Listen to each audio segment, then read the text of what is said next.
안녕하세요. 메셀포입니다. 명제단원을 들어왔는데요.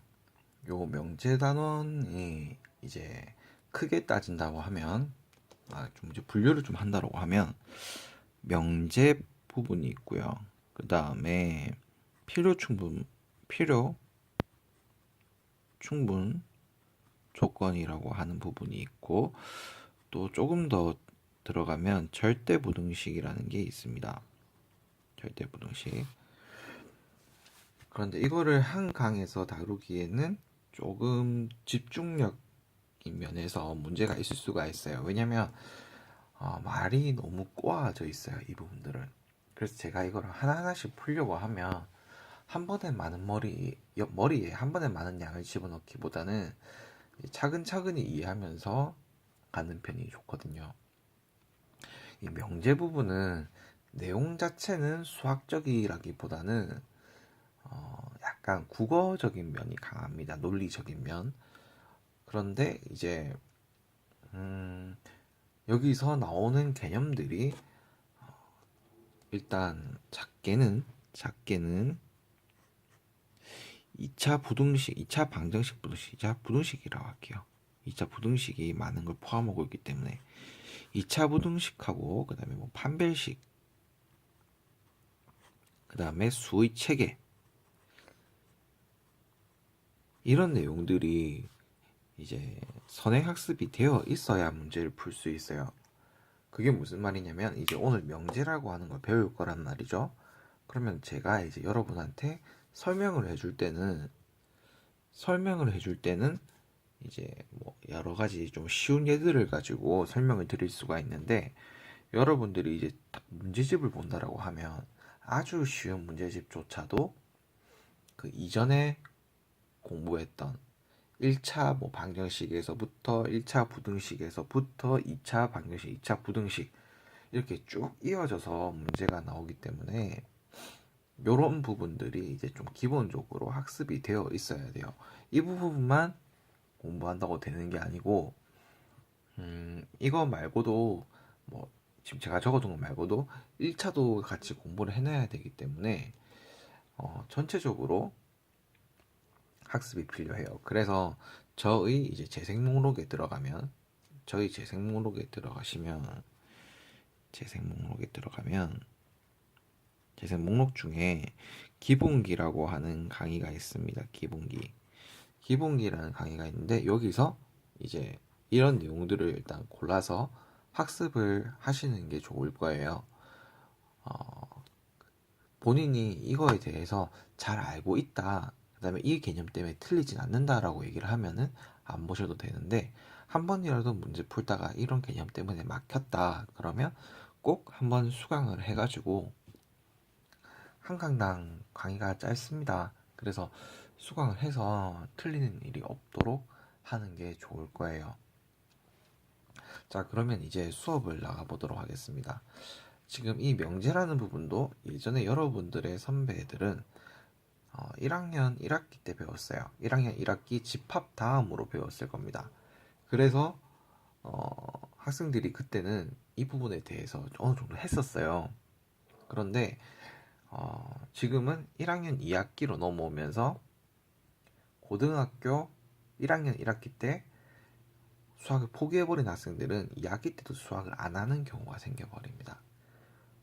그래서 그런 거는 좀 주의해 주셔야 되고요. 그래도 새롭게 시작하려고 하면 얼마든지 시작할 수 있는 부분이긴 합니다. 요 기본기들만 제대로 챙겨져 있으면 얼마든지 시작을 할 수가 있어요. 자, 일단 시작을 해보겠습니다. 명제라는 게 뭐냐? 명제라는 게 뭐냐? 명제는 참거짓을 참하고 거짓을 명확하게, 정말 정확하게 판별할 수 있는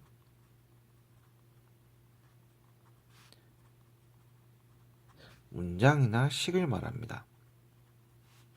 문장이나 식. 자, 참거짓을 명확하게 판단할 수 있는 거. 예를 들면 이런 겁니다. 지금 나한테 내 주머니에는 500원이 있어. 그러면 진짜 500원이 있는지 없는지에 따라서 참 거짓이 되겠죠. 이게 명제라는 거예요. 그런데 이제 이런 거는 명제가 안 되죠.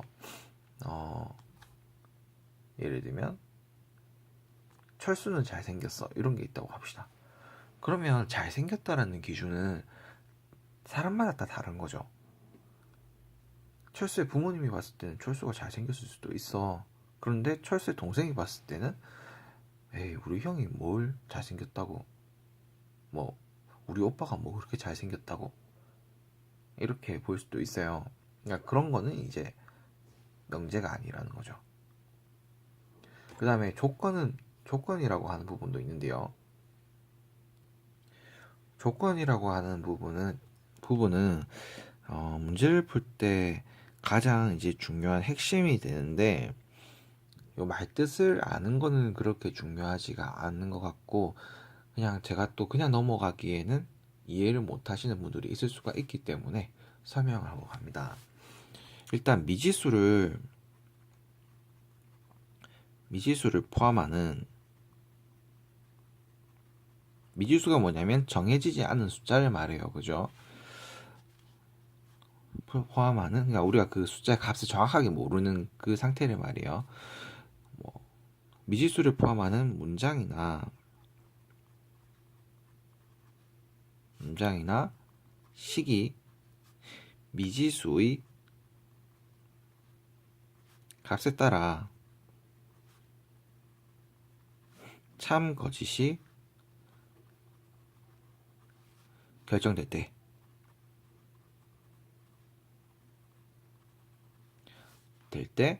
그 문장이나 식을, 이 문장이나 식 있죠? 그 문장이나 식을 조건이라고 합니다. 조건이라고 하고, 그 다음에 이제 이거를 우리가 이제 어떻게 볼 거냐면, 뭐 P나 Q나 R이나 뭐 이런 애들로 나타낼 거예요. P나 Q나 R이나. 어떤 게 조건이라고 하냐면은 이런 거예요. X 플러스 5가 8보다 크다라고 해봅시다. 그 다음에 여기 X는 이제 제가 약간의 제한을 두겠습니다. X는 자연수라는 제한을 두겠어요. 그러면 봐봐요. X의 값이 만약에 1이 나왔어. 그러면 1이 되면 얘는 6이 8보다 크다라는 것가 되기 때문에 이거는 거짓이죠. 6은 8보다 크지 않죠. 그래서 x는 1일 때는 거짓이 됩니다. 그 다음에 x가 2일 때는 어떻게 됩니까? 라고 물으면 이것도 7이 8보다 크다가 되기 때문에 거짓이 되죠. 그 다음에 x는 3일 때라고 하면 8이 8보다 클 수는 없죠. 그죠? 그래서 그것도 거짓입니다. 그런데 x가 4가 된다라고 하면 9가 되기 때문에 9는 8보다 큰 게 맞으니까 참이 되죠. 자, 봐봐요. 미지수를 포함하는 문장이나 식이 미지수의 값에 따라서 참 거짓이 결정될 때, 미지수에 따라서 1이냐 2냐 3이냐 4냐에 따라서 참 거짓이 판별이 될 때, 결정이 될 때 그 문장이나 식을 조건이라고 한다라고 했습니다. 이게 조건이라는 거예요. 이게 조건. x의 값에 따라서 참이 될 수도 있고 거짓이 될 수도 있는 거. 이게 조건이라고 합니다. 무슨 말인지 이제 좀 이해되시죠? 자, 그 다음에 이제 보게 되는 게 진리집합이라는 게 있어요.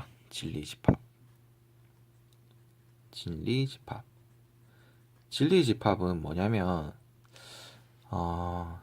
이런 거예요. 여기서 제가 x는 자연수라는 걸 제한을 뒀어요. 그죠? 그러면 전체 집합이 만약에 전체 집합 u가 있는데 이제 이 전체 집합 U의 원소 중에서 원소 중 이제 조건 P를 참이 되게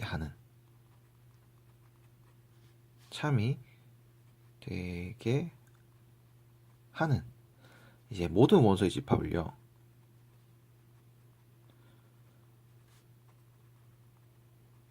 이걸 우리가 뭐라고 하냐면 이제 조건 P의 진리 집합이라고 합니다. 예를 들면은 아까 전에 여기서 요게 조건이었죠. 이 내용이 조건 P였습니다. 예를 들면 조건 P였는데 이 조건 P를 이제 참이 되게 하는 모든 원소들의 집합이라고 했으니까 지금 전체 집합 U는요. X는 자연수라고 했기 때문에 여기서 예를 든다고 하면 U는 여기서는 이제 이런 거겠죠. X는 자연수라는 거겠죠. 그러니까 자연수의 모든 집합입니다. 그런데 이제 진리 집합은 이거를 항상 참이 되게 해주는 집합은요. 이제 X가 4보다 큰, X는 4보다 크거나 같은 거죠. X는 4보다 크거나 같은 자연수다라고 해버리면 X는 4보다 크거나 같은 자연수들의 집합이다라고 하면 무조건 이제 이 식에 대해서는 참이 되게 되는 거죠. 참이 되기 때문에 이제 이 상태를 우리가 뭐라고 하냐면 진리 집합이라고 하는 거예요. 그러니까 이렇게 되겠네요. 진리 집합을 만약에 제가 이렇게 그냥 표현을 할게요. 진리 집합이라고 해서 X는 이렇게 이런 식으로 해버리면 이게 P에 대한 진리 집합이 되는 거죠. 이 예시에 대해서는요. 무슨 말인지 좀 이해가시나요? 그래서 이런 거는 이제 교재라든지 문제집이라든지 교과서라든지 좀 예시를 들어놨을 겁니다. 그 예시들을 기본적으로 이해할 때까지 계속 읽고 손으로 써보세요. 그리고 이해를 하려고 해보세요. 이게 처음에 여기서 이제 막혀버리면 앞으로 조건의 명제에 대해서 쭉 나갈 수가 없습니다. 혼자 곰곰하게 생각하는 시간이 필요하기 때문에 조금 신경을 써주셔야 돼요. 막 수학적인 식을 나열한다고 되는 부분이 아니거든요. 공식을 외운다고 되는 것도 아니고. 그 다음에 이제 명제와 조건에 대해서 배워보겠습니다. 명제와 조건의 부정. 이 부분은 좀 간단합니다. 우리가 이런 거예요. P가 아니다 라는 표현을 우리가 어떻게 표현하냐면 이렇게 표현을 합니다. 이거를 이제 제가 어떻게 부를 거냐면 P가 아니다 라고 해가지고 not P라고 부를 거예요.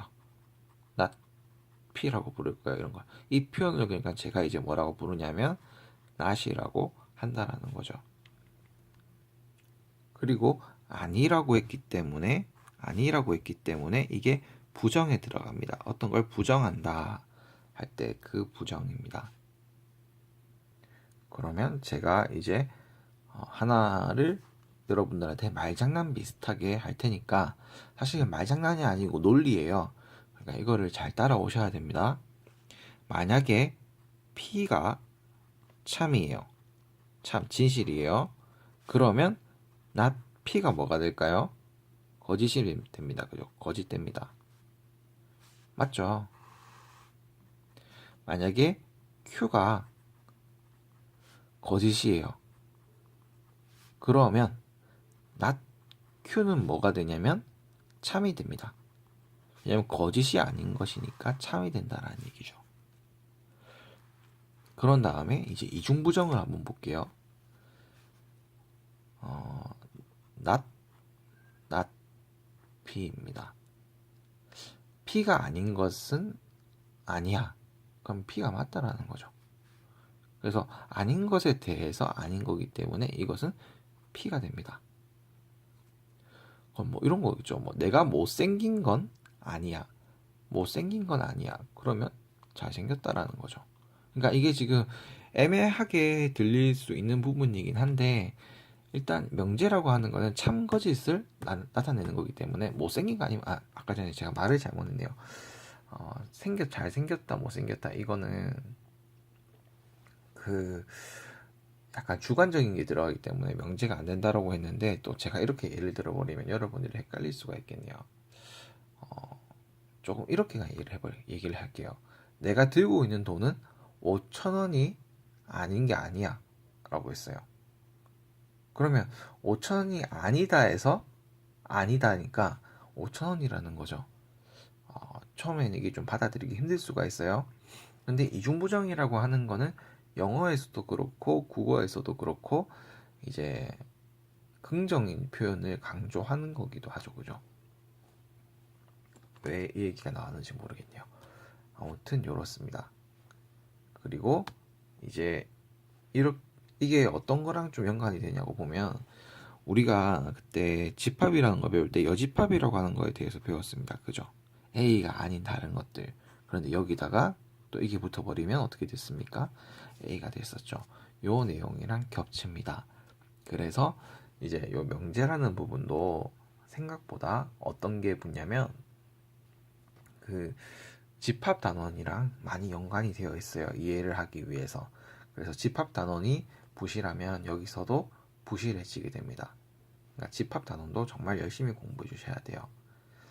그리고 이제 우리가 명제 어떤 걸 배울 거냐면 명제 P, Q의 참 거짓에 대해서 배워볼 겁니다. PQ의 참 거짓. 예를 들어서 명제가 있는데 두 조건이 있어요. 두 조건 PQ가 있는데요. 이제 P이면 Q이다. 꼴로 되어 있는 거를 이제 우리가 어떻게 표현하냐면 P이면 Q이다. 이렇게 표현을 하는 겁니다. 예를 들어서 이게 어떤 거냐면 사람이면 죽는다. 그러니까 사람이라는 조건이 있어야 될 것이고 죽는다라는 조건이 있는데 사람이면 죽는다. 이렇게 연결이 되는 거. 이렇게 일단 뭐뭐이면 이렇게 된다라고 하는 거를 이렇게 표현을 합니다. 그리고 이제 아까 전에도 제가 말씀드렸지만 집합이랑도 같이 연관해서 볼 수가 있기 때문에 이 표현이랑 지금 똑같은 걸 제가 찾아드린다고 하면 P는 그저 Q의 부분 집합이다. 이렇게 표현할 수가 있겠네요. 그죠? 그럼 만약에 또 요거를 본다라고 하면 이거를 본다라고 하면 요것도 이제 여러분들이 보실 수가 있어야 돼요. 그림으로 그린다라고 하면 Q라고 하는 집합이 있으면 뭐가 있는 거다? P라는 집합이 요 안에 있는 거예요. 그래서 보면 여기가 이렇게 돼 있죠. P라고 하는 거는 Q의 일부분이기 때문에 P는 Q라고 해도 돼요. 그런데 Q는 P를 그냥 포함하고 있을 뿐이기 때문에 Q는 P라고 얘기를 할 수가 없어요. 예를 들어서 Q가 지금 더 큰 조건이잖아요. 그죠? 그래서 얘가 만약에 대한민국이라고 해요. 대한민국. 그럼 여기가 뭐 대전이라고 할게요. P는 대전. 그럼 대전은 대한민국이다라고 하면 맞죠? 대한민국에 속해 있잖아요. 그죠? 근데 대한민국은 대전이다라고 하기에는 대전이 모든 걸 다 포함하지 않아요. 그죠? 그래서 이런 관계가 됩니다. 그 다음에 이제 거짓일 경우는 어떻게 하냐? 거짓일 경우는 이제 이렇게 됩니다. P가 Q일 때 이게 만약에 거짓이다라고 하면 이게 거짓이면 이렇게 포함이 안 된다라는 거죠. 그럼 얘랑 얘도 이제 똑같이 여러분들이 어떻게 할 수 있어야 된다? 구분할 수가 이렇게 이거 보고 이게 자연스럽게 나와야 되고 이것 보고도 이게 자연스럽게 나와야 돼요. 그리고 이제 명제가 있는데 명제가 거짓인 것을 보여주는 예를 우리가 뭐라고 하냐면 발레라고 합니다. 반대되는 예라고 하는 거예요. 어떤 게 발레냐? 아까 전에 우리가 봤던 요 명제가 있었어요. 봐보세요. 지금 이거는 명제라고 하기보다는 하나의 조건이긴 한데 이렇게 어떻게 봐야 될까? 조금 있다가 배우게 될 내용이 있는데 그 부분을 지금 미리 좀 제가 예를 들어 볼게요. x 플러스 5는요 무조건 8보다 커라고 물었어요. 아예 써버릴게요. x 플러스 5는 무조건 8보다 무조건 성립해 라고 한다고 해요. 무조건 성립해 라고 해요. 그런데 아까 전에 보면 x는 1, x는 2, x는 3 때문에 거짓이라는 게 나왔었죠. 그래서 발레는 뭐냐면 이건 틀렸다. 이건 이제 우리가 뭐라고 하면 이건 거짓이다. 이거는 왜 무조건 성립하진 않아. 왜? x는 1일 때, 그 다음에 x는 2일 때, x는 3일 때가 이거에 성립이 안 되는 부분이었잖아요. 그죠? 그래서 이런 아이들이 이제 뭐가 되냐면 발레가 되는 겁니다. 그러니까 하나씩 찾아가는 재미가 있습니다. 이런 거죠. 여러분들이 이제 그 코난이나 그 명탐정 코난 같은 그런 만화책 있잖아요. 그런 것처럼 하나하나씩 그 근거를 찾아가는 과정이라고 보시면 돼요. 발레라는 게 정말 발레 찾는 거를 잘해야 하기도 하지만 또 무조건 찾아야 되는 건 또 아니기 때문에 좀 어느 정도 숫자를 가볍게 집어넣어서 해결할 수 있으면 그렇게 하는 게 좋습니다. 이런 것 때문에 제가 이제 한번 예시를 하나 보여드릴게요. 이제 이것 때문에 여러분들이 좀 힘들어하는 경우가 있거든요. 제가 하나 예를 들어 보겠습니다. x제곱은 1이면 x는 1이다 라고 하는 게 명제가 있습니다. 그럼 이게 참인지 거짓인지 이제 구분을 하셔야 돼요. 그러니까 지금 여기 배웠던 내용들은요, 위에서 배웠던 내용들은, 이런 내용들은 요 집합이라고, 요 명제라고 하는 부분에 대한 이론적인 부분이고요. 지금 이제 제가 표시하는 이런 부분들은 어떤 부분들이냐면 실제로 문제에서 여러분들이 보게 되는 거예요. 그러니까 지금 이거는 2차가 나왔으니까 2차 방정식이랑 연관이 된 부분이죠. 그래서 2차 방정식도 그렇고 2차 부등식, 판별식, 수의 체계 이런 것들을 꼭 정말 학습을 해주셔야 됩니다. 부등식 부분도 마찬가지고요. x제곱은 1이면 x는 1이다라고 했어요. 그럼 이게 맞냐라고 물으면요. 대부분 학생들은 딱 1을 집어넣어 보고 맞네 하고 맞다라고 끝나요. 그럼 이거 명제다, 참이다 하고 넘어가요. 그런데 봐봐요. x제곱은 1이면요. x는 1일 때도 있고요. 마이너스 1일 때도 있습니다. 그죠? 그렇기 때문에 x는 1이다 라고 해버리면 얘가 인정이 안 되는 거죠. 그래서 이거는 거짓이에요. 전부를 지금 하지 못해요. 포함하지 못해요. 그러니까 만약에 문제가 x제곱은 1이면 x는 1이랑 마이너스 1이다. 이렇게 해버리면 이건 참이에요. 이거는 참인데 이렇게 표현하면은 거짓이라는 거죠. 왜냐면 마이너스 1도 있기 때문에. 여기서 이제 학생들이 이럴 수가 있어요. 쌤 이게 너무 좀 쪼잔한 거 아니에요? 라고 하는데 여러분들이 말싸움할 때 말 하나 꼬투리 하나하나 다 잡아가지고 얘기하고 그러잖아요. 그러다가 이제 꼬투리 잡을 게 없고 반박 불가가 돼버리면 이제 욕하고 이제 주먹이 나가고 그러잖아요. 그죠? 그러니까 이런 거는 이제 엄밀하게 따지는 거기 때문에 굉장히 여러분들이 좀 방심을 하면 안 돼요. 만약에 선생님이 푼다 하더라도 이제 조금 방심을 했을 때 타격을 입는 부분이 요런 명제 파트인 것 같아요. 왜냐면 순식간에 실수로 넘어갈 수도 있는 부분이거든. 그래서 그런 거를 조금 주의하셔가지고, 지금 이런 부분들 주의하셔가지고 공부하시는 게 좋습니다. 공부할 때. 그리고 다음 내용은 제가 시간이 지금 많이 지체됐기 때문에 끊어서 설명을 드리도록 하겠습니다.